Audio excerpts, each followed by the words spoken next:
ऑक्याइरी 711 ईस्वी में तारिक बन ज़ियाद की तारीखी महम सन 711 ईस्वी में जजीरा निमा आइबेरिया एक अजीम दौलत और तकसीम का इलाका था जहां विज़िगोथिक बादशाह रादरिक हकमरानी करता था।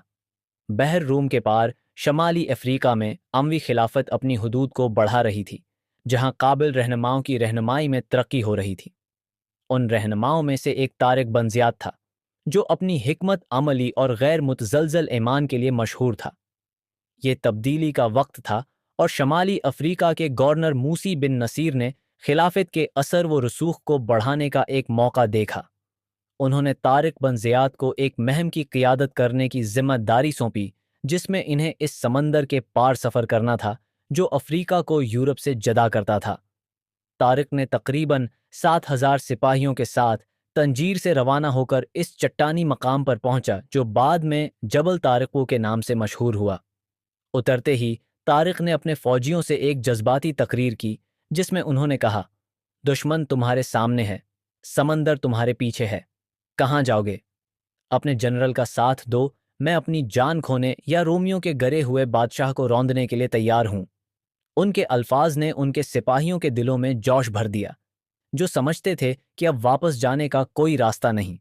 उसके बाद जो जंग हुई वो शदीद और फैसला कन थी।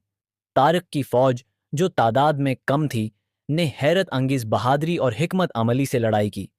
उन्होंने ग्वादालियत की जंग में बादशाह रादरिक की बहुत बड़ी फौज का सामना किया। हैरत अंगेज हमलों, हिकमत अमली से घेरने और बेपनाह अज़्म के जरिए तारिक की फौज ने शानदार फतेह हासिल की। बादशाह राडरिक मारा गया और उसकी फौज को शिकस्त दी गई। तारिक की कामयाबी यहाँ ख़त्म नहीं हुई। उन्होंने अंदरून मुल्क मजीद पेश कदमी की, कर्तबा, गरनाता और तुलीतला जैसे अहम शहरों पर कब्जा कर लिया। उनकी तेज़ और मुअस्सिर महम ने अंदलुस की बुनियाद रखी, जो इस्लामी हकमरानी के तहत सकाफत, इल्म और रवादारी का मरकज़ बन गया। तारिक बिन ज़ियाद की विरासत आज भी बहादुरी, ईमान और हिकमत अमली की इलामत के तौर पर जिंदा है। उनकी फतह ने जजीरा नमा आइबेरिया में एक नए दौर का आगाज़ किया, जिसने इस्लाम और यूरोप दोनों की तारीख पर एक गहरा असर छोड़ा।